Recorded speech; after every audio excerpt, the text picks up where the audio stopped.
We are live from the kitchen table in Shelby Township, Michigan to finish up on the buttons preview of UFC 209 with the main event. I'm back, motherfuckers. Ben Moffitt, I'm Brandon Ponke, he's Tony Angotti. What's up, boys? 10 whole minutes. It has been 10 whole minutes. We had to pee. Let's talk about Woodley versus Thompson 2 in the main event of 209. Really looking forward to this one. Again, like we mentioned earlier, you said third draw in championship history. Yep. It's going to be interesting how the new rules play in because it could have gone differently if they were in place during that fight. Yeah, I think Woodley definitely gets it if it was new rules. But, yeah, let's see. There's a lot to go on this, Yeah. and I think this is a very hard one to call. Yeah. Because in the last match that we've seen, Tyron definitely did way more damage, and he almost finished him. He dropped him on the feet, and he almost choked him out. Yeah. The only thing with that being said is Steven did take what we could consider Tyron's best shot, did not get KO'd, and also survived a nasty guillotine. Yeah. I don't know how he did Woodley, it's kind of like in the first round, Thompson was winning early, and then Woodley caught a kick, got him down, and started beating on him. And then he didn't do anything in the second and third round. Thompson really controlled the distance, and even I think he rocked Woodley a little bit. He shook him up a little bit during that second or third round, and but then when Woodley clipped him, his resilience really impressed me, and being able to survive. A lot of guys would have tapped out, but he stuck through it, and he did everything he could to survive. Yeah, the reason I think that with the new rules it would have been Woodley all day is, it was 3 rounds to 2 Thompson, but the 2 rounds that Woodley won Were complete domination. were 10-8, 10-7 rounds, Yeah, So, I think that's a good point there, Brandon, because I think that first round with the new rules in place would be a 10-8 for Woodley, given he took him down and Thompson was defenseless pretty much. Yeah, those elbows. He hurt him a little bit with those elbows. for a good 3.5 minutes. And then round 4, that has to be a 10-7 round with the new rules. He dropped him twice. He dropped him twice and got that guillotine. But he didn't finish him, and Thompson did get a little bit on top for the last minute. He was throwing some stuff, so I don't know if it would be 10-7, but definitely a 10-8. If you finished it, That's where the controversy is going to be. That is a bit of that is controversy there, because how do you really score a 10-7 or a 10-8 based on, with Woodley there, he dropped him on the feet and then almost choked him out. Those are 2 almost finishing moments. Yeah. 3, because he dropped him twice before the choke. So if you say Thompson doesn't get on top at the end and Woodley keeps top mount, They don't have to be a 10-7. Probably. I think that's a good point. Yep. Also, if he finishes him, the fight's over. It's not. Yeah, exactly. So, but yeah, what adjustments do you think either guy's going to make, Tony? See, I think that Woodley is going to make the adjustment of trying to do what he did in the first round there, of taking him down. And I think he's going to try to do that more often than standing up like how he did last fight. Last fight, it worked out for him because he caught that great punch in the 4th round. But let's be honest, if he did not have that dominant 4th round, it could have very easily went to Wonderboy, from Wonderboy having that great, the sport karate point system kind of style, and he was able to outpoint him in the rounds that he won. So, with that being said, I think the adjustments for Tyron Woodley for this fight is to get Wonderboy to the ground more than he did in the first fight. And when he did get him down in the first fight, he was very dominant, and he looked like he was the much stronger guy and better on the ground. So, I'm glad you said that, because I do remember Rogan and Mike Goldberg talking about how they were surprised that Woodley wasn't trying to take him down as much. I was especially too. After the first round. Yeah, after seeing that first round, I got nervous for Wonderboy. I had Wonderboy in that fight. I chose him to win. And Me too. When I seen Tyron just take him down and dominate him on top like that very easily, I thought the same thing. I was like, why wouldn't he attempt that more often and pad a couple rounds in a row by doing that? It's important, though, that Thompson, especially with his wide stance, is very, very hard to take down. He only took him down where he either hurt him and where dropped he caught him, that kick, too. and when he led with the leg kick, and you said, never do that, Ben. You made it very clear.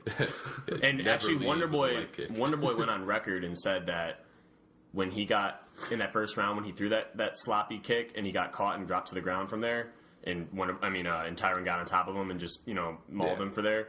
Wonderboy actually went on record and said that he was off that night and he was hesitant and he threw a lazy kick there and he paid for it. Yep. So with the adjustment, as far as answering the question of the adjustment for Tyron, I think it's pretty simple. I think he should wrestle more, and I think if he does, I think he'll be very successful in the wrestling aspect. And if that happens, depending on how it goes, I could see him just really dominating Wonderboy off of the wrestling. But with that being said, I think Wonderboy is also going to be much more prepared for this fight, and he's going to be aware of that. And I think how Wonderboy said, for as far as adjustments for Wonderboy, how he said that he was hesitant last fight and he didn't let his hands go and he wasn't the normal Wonderboy of being really creative and mixing up his strikes and everything. Yeah. I think that's actually pretty true. I think the pressure of how big that event was did get a little bit to Wonderboy. And from what I've seen, I think Tyron Woodley had a very, very good night, and I think Wonderboy had a very, very off night. So would you say that Thompson's adjustment should be to be a little bit more disciplined about what he throws and then maybe have a little bit more output? What do you think, Ben? Well, I think there's more for Thompson to adjust to than for Woodley. Because actually, when I'm thinking about it, I don't think Woodley was going as much for the takedowns because he was trying to pace himself. Because that can really gas guys out, like we saw mentioning earlier, Khabib and Tebow. The later rounds, it was hard because all he was doing is spending all his energy trying to get him down. But especially if you try and chase Thompson around the cage, it's going to be hard to catch him. He's very elusive. Exactly. And I think Woodley, it's a little bit more just trying to rely on his explosiveness than trying closing to adjust that distance. his style. Like he's so good at closing that distance and being explosive. Yeah, whereas Thompson, it's a little more tactical, where it's about controlling his output, controlling the distance, and not making mistakes. So I think I'm going to go ahead and pick Thompson here because I think he can do more to improve after this fight. I agree with you on that. I actually took Thompson the first fight, and it was a draw. And I'm taking Thompson again on this rematch, and it's kind of adding on to what you said. I think there's more roads to victory for Thompson to win this fight because given the fact that what my opinion on it was that Thompson had a bad night and Woodley had a great night. Yeah. I think that if Thompson does not be hesitant, and if he does be the guy that we see many times where he's creative and lets his hands go and lets his feet go, I think he could easily outpoint or finish Woodley in that manner. So for the adjustments for Thompson, I think he just needs to not be hesitant and not overly respect Woodley's power and let his creativity and let his unorthodox style kind of unleash and do what he did against Hendricks. Exactly. Just let it go a little bit and let it all out there. Yeah, I think when it was originally announced and we started thinking about this fight, my gut feeling was that Woodley would land the right hand and be able to finish it.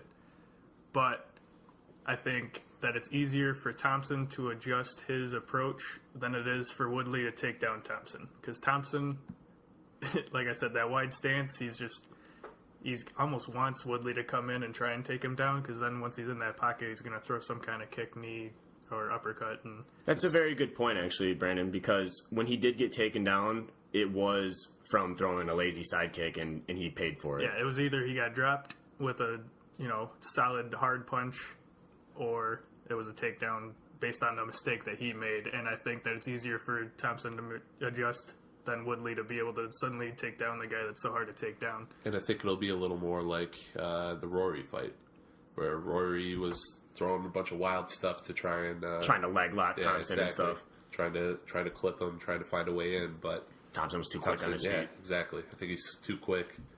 One thing I was gonna say actually about one of the adjustments for Thompson, which I think he should also do here, is do you remember how in the first fight Woodley did something that's very different than most fighters do? He put his back against the fence and he said, "Come get me, Thompson." And Thompson kind of baited into it. He just came up to him, and then he was very hesitant on throwing punches and throwing kicks because he knew Woodley backed himself up to be able to explode and rush him into the middle of the octagon. Yeah. What I would like to see from Thompson, if I was Thompson's coach or if I was Thompson himself, what I would like to see him do is stay in the middle of the octagon where he has space to use his style and basically tell if Woodley's going to go up against the fence and stand there, then just say, come to the middle. Come meet me here. Don't go to him. Yeah, because I don't think it's standing at the middle. I don't think it's smart for Woodley to do that. I think it would be easier for him to. It would be smarter for him to try and corner him and get him up near the cage. Thompson's If you take away Thompson's ability to back up, then it's really hard for him to get away from you when you're throwing that wild overhand right, you know?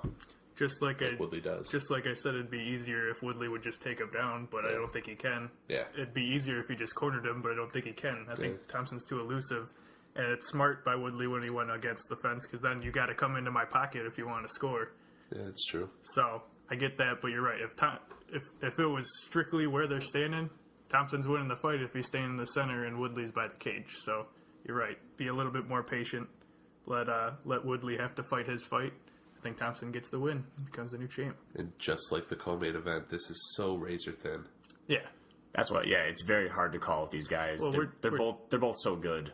Yeah. we're trying to predict the top level of the most unpredictable sport in the entire world. So, My best gut shot. feeling is to go with Thompson here, though. I do think that, like we talked about, I think there's just more roads to victory for Thompson, which I think there's a higher probability that Thompson could win, and I think he has more options on winning. And I think he'll make the right corrections here, and I think Wonderboy's gonna get him here. I think Wonderboy's gonna be the new champion leaving the octagon this time. Yep. I think we made a very solid point for why Thompson's going to win, so I bet Woodley gets the knockout. Yeah, probably. All right, so I thought it was interesting that GSP came out and pretty much just stole your thunder there, but I wanted to get there. I didn't know how, and that was a good way to get there. he came out and said that Wonder Boy is one of the best strikers he's ever seen. Yeah, I was a little surprised to see him say that, but You know why it is? Yeah. Because Wonderboy is really good friends with Rory McDonald. Even though they fought each other, they're really good friends, and Rory McDonald is also a protege of GSP. yeah, that's a good point. He's like, you're Rory, but good. I like Rory. Be nice. Rory's a good guy. I wish he'd come back from Bellator. Yeah, sure he actually, will I think him leaving. I think his goal is to Rory McDonald's goal probably is to go become a Bellator champion, then come back to the UFC. Yeah, on top. Yep, that's fair, and that's probably a good way to. It's almost like going to the AHL to get yourself back ready for the NHL. But on the topic of GSP, there's a lot going on with that. And we can talk about has had an ongoing negotiation with the UFC about even having his return. He wanted more pay, and there wasn't too much publicly spoken there wasn't too much public output of what was going on between them. But we knew that there was an issue. Forth, like he said, she said. Right. But now it's more. But now that they did come to an agreement, I think that they came to an agreement because we've talked about in our previous podcast before about them lacking pay-per-view names and big stars. I think they said, you know what, GSP, we're going to give in a little bit. We'll give you a little bit of leeway and give you more money. Come back. We need a pay-per-view sell. Fight. Yeah, we need a sell. And for him, now it's really hard. I want to ask you guys, what do you guys think his next fight is going to be? Because he was sitting there talking about on his return going to 185 and fighting Bisping for the belt or going down to 155 and fighting Connor for the belt. But we know of him of only being a 170-pound kingpin. So with his time off and this kind of randomness thrown out there of what he wants to do on his return, what do you think his intentions are in his return to the UFC? And do you think he's going to be as dominant as he was? I think it's more about the money right now. Being out of the game for a little while, he's kind of like he's seeing Connor making $5 million, $10 million, and he's kind of like, I want a piece of that pie. I want to get back into this because he left because he lost his love for the sport. Really, it was easy for him, and he just it got a little harder, and he was okay with walking away, but. Now I think it's feeding off of that, and now it's like, hey, I can go make some big money, do a couple big money fights, and then I'll go back to Canada and fade off into the sunset. Very cold sunset. Who do you think, though? Who do you think he's going to end up fighting? I'm sticking to my guns. I think his first fight should be Nick Diaz. Nick Diaz? He's off his suspension now. Weight? Welterweight or middleweight? 170. Because I don't think he's going to go up to 185. I don't think he's going to, at his age, he's going to be able to put on the muscle to do that successfully. And I think that's the right weight to do it at. Really get back into it at once. So you don't think it's going to be a title fight? You think it's going to be a 170 fight against Nick Diaz, more of a money fight type deal? I think it'll be just like the list. I think it'll be like what they did with Anderson Silva. It's going to be a pay-per-view headliner. They're going to do GSP Nick Diaz. I see that. I see that for sure. First of all, Bisping fight makes no sense because Bisping's not going to be champion by the time he comes back. Correct.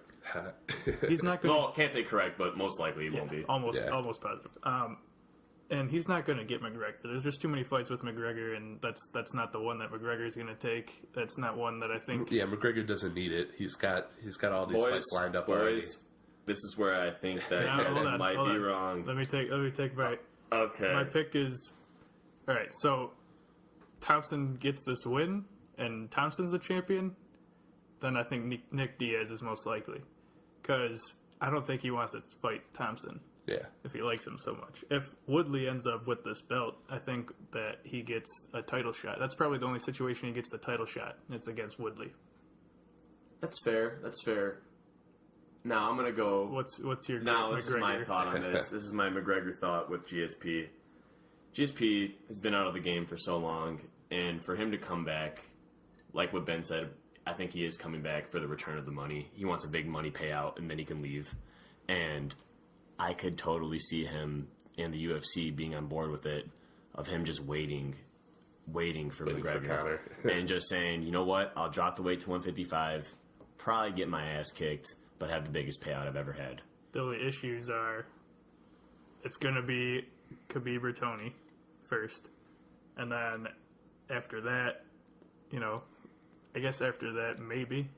That's why I was thinking Diaz, because it gets off a little bit of the ring rust against the guy he's beaten before, but it's also a big fight.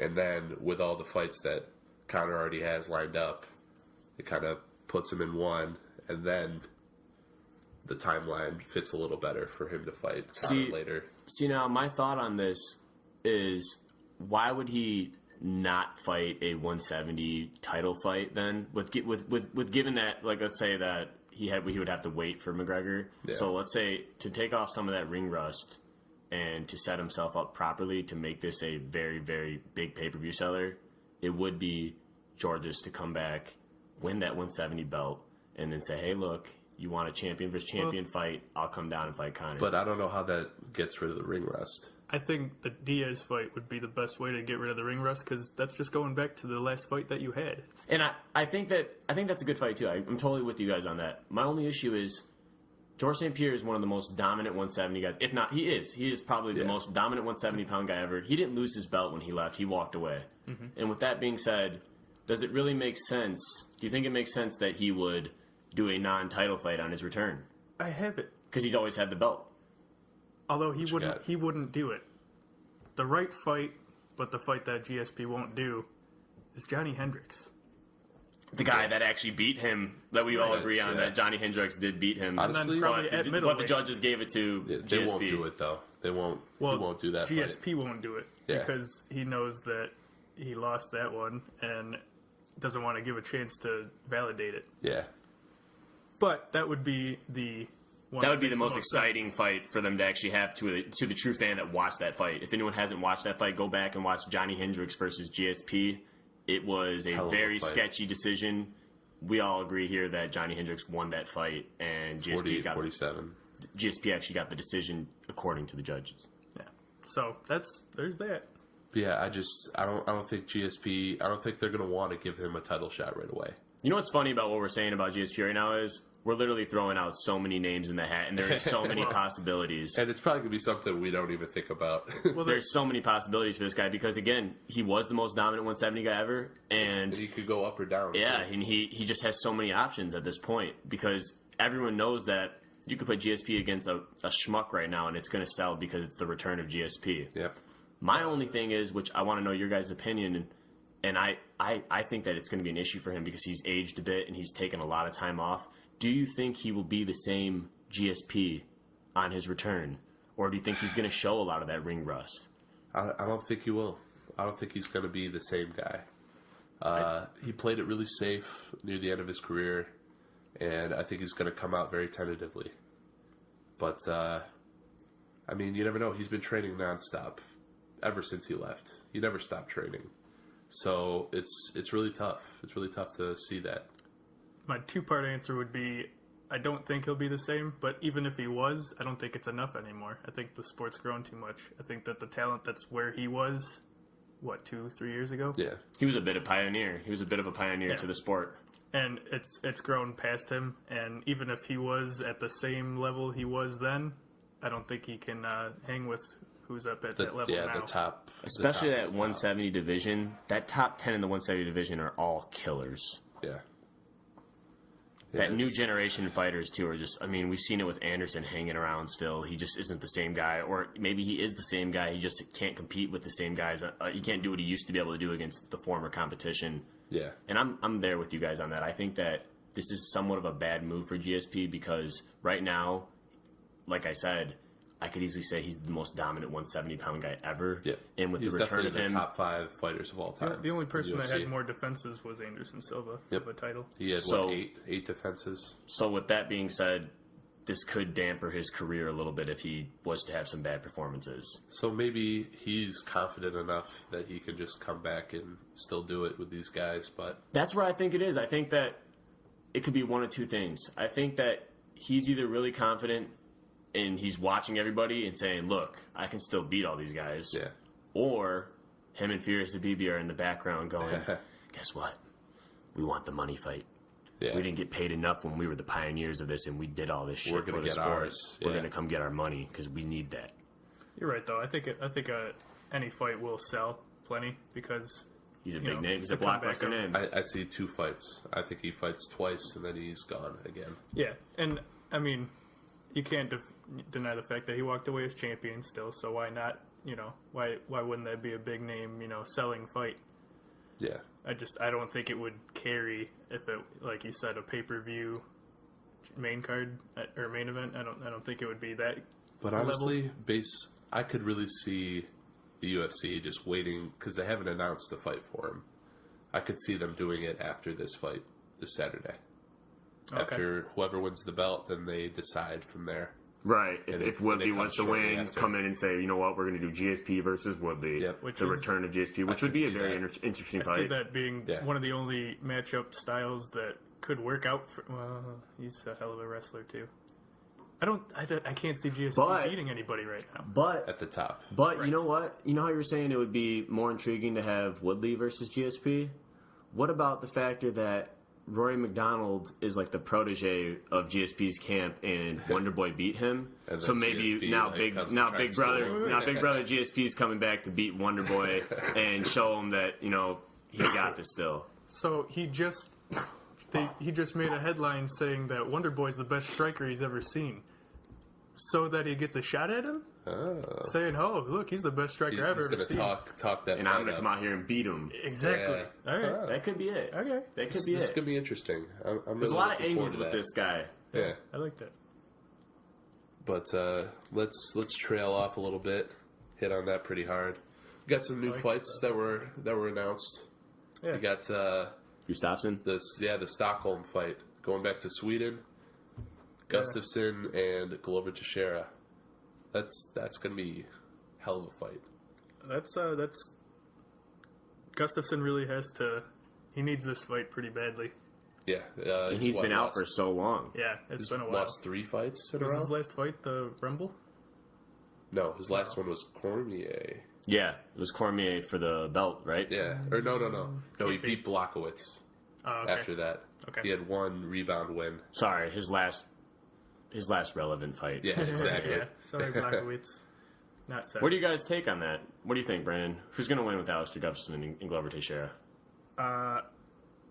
Gustafsson's going to use his reach and be smart about it and not get caught with a big punch.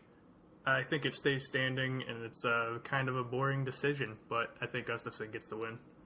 What about you, Ben? This is interesting because Glover didn't really impress me in his return after getting fucked up by Rumble.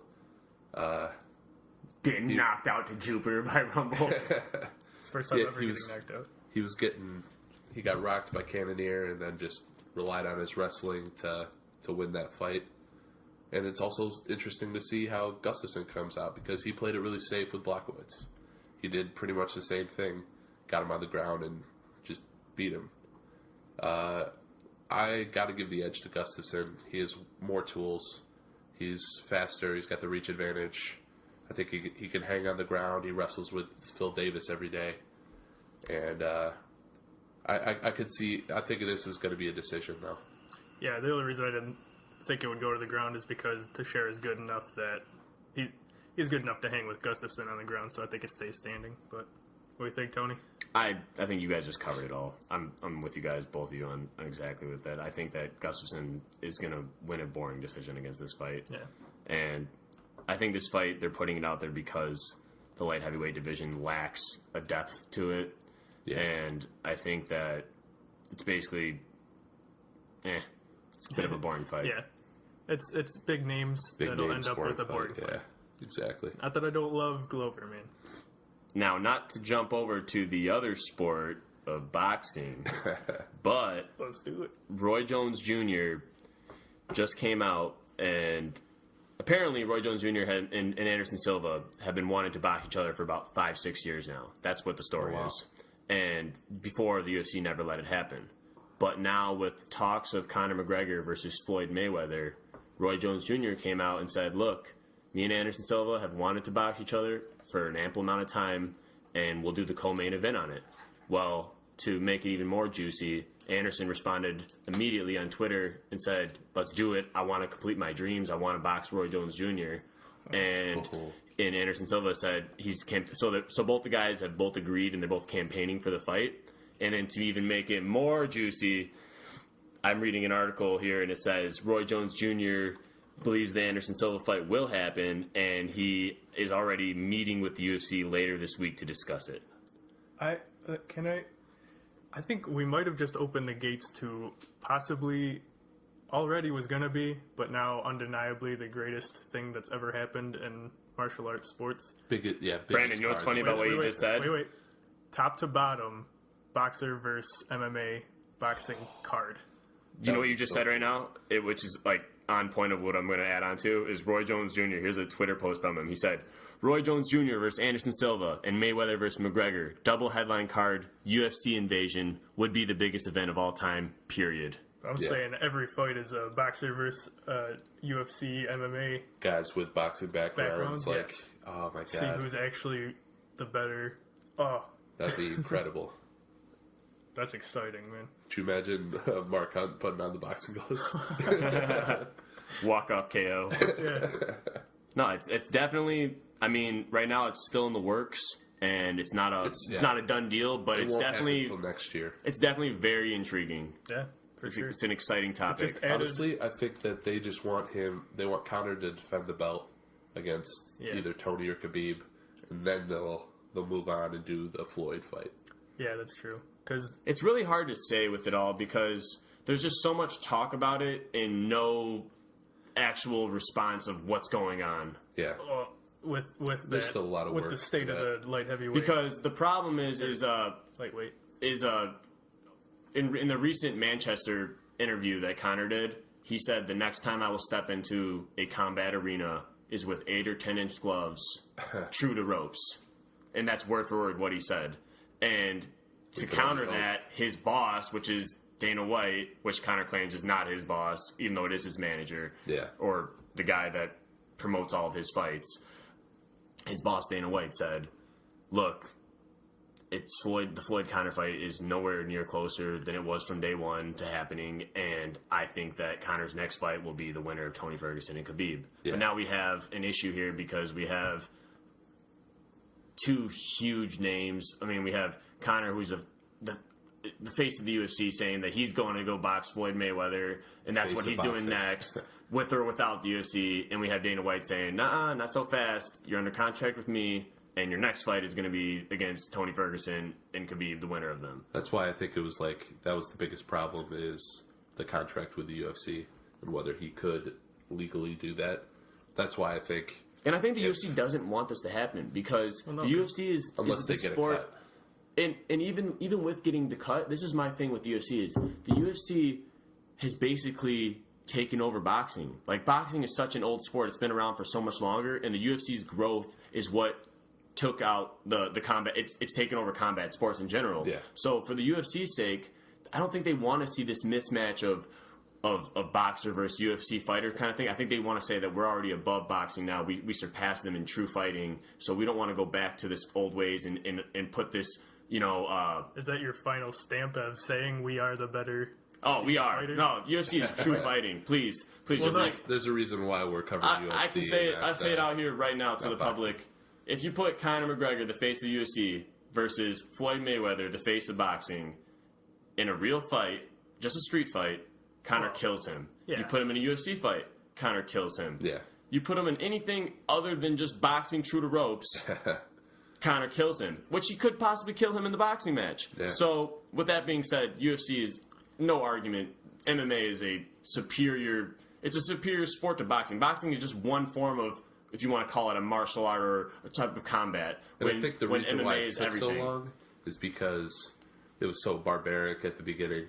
Yeah. There wasn't that much structure, They and that didn't many approach it rules. well. But now, after Zuffa took over, and they really refined it and made it like a true sport, than a group a brawl, And at the end of the day, boxing is used in the UFC. UFC, like MMA, can't be used in boxing. Yeah, boxing is boxing. one-dimensional. If it was kickboxing in this fight, I think Conor all day. Oh, of course. It's like even just adding one more element.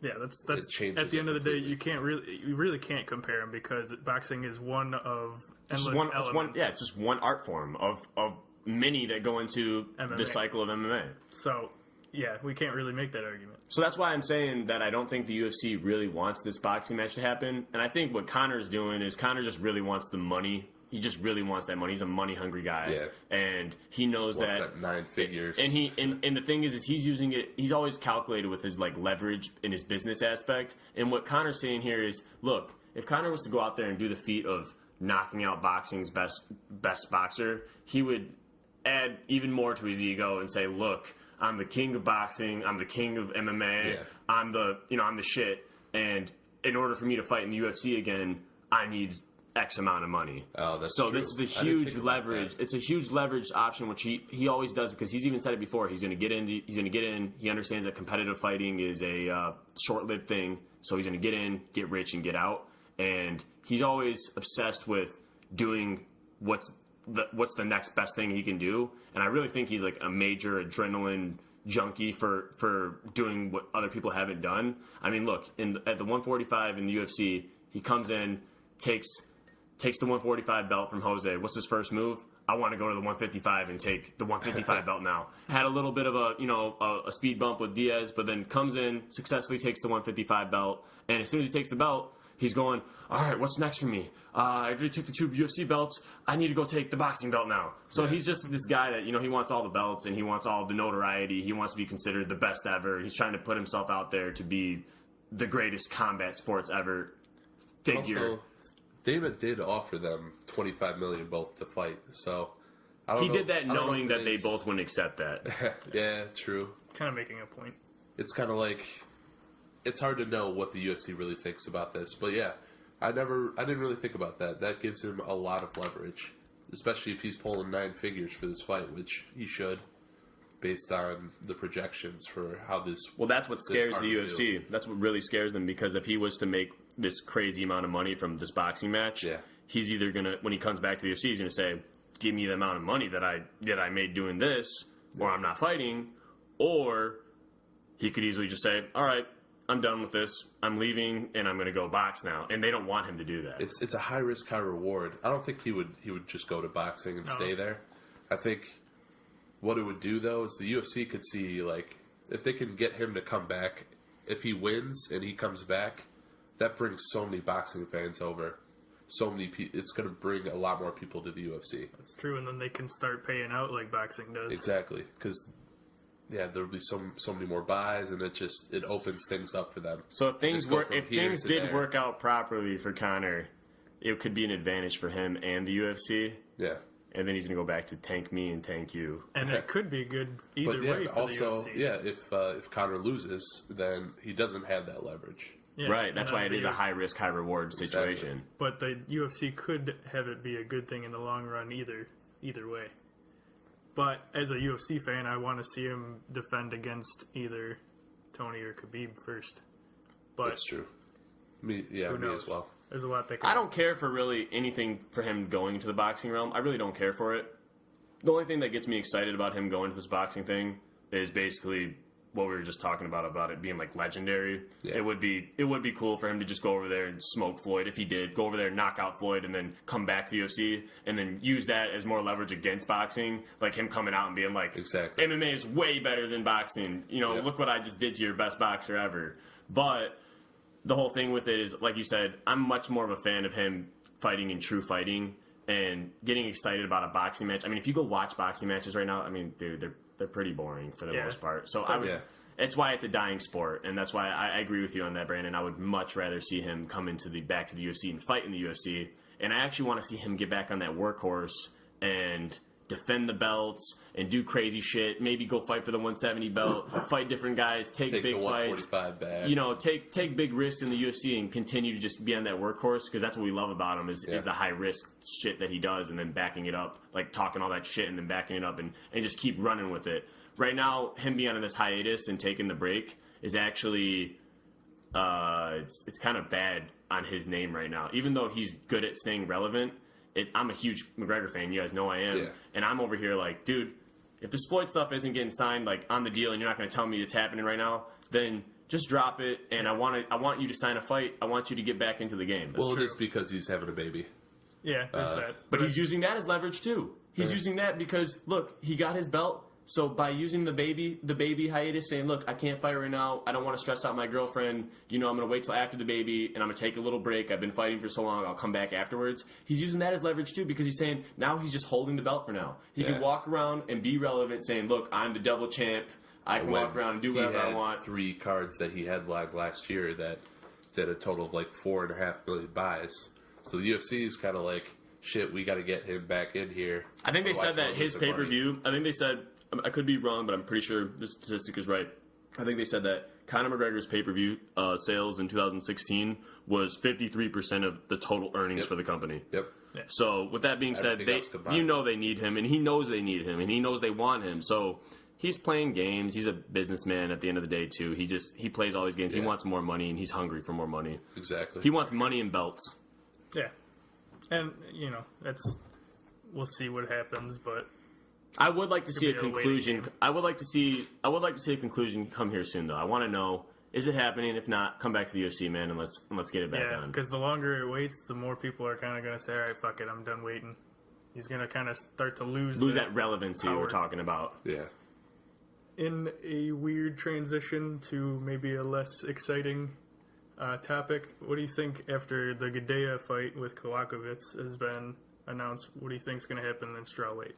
I think that's kind of setting up the future title picture at the 115-pound division. Especially with her fighting Andrade. I know they wanted to get Kowalkiewicz back to a title shot. And it's kind of a high-risk, high-reward here, too, because if Claudia wins, they don't want Claudia to win. Exactly. That's what I'm going to say. Is if Claudia wins, it's bad because, let's say, Joanna beats Andrade, and then Claudia wins. Joanna's already beaten her. Joanna's already beaten her twice. Yeah, exactly.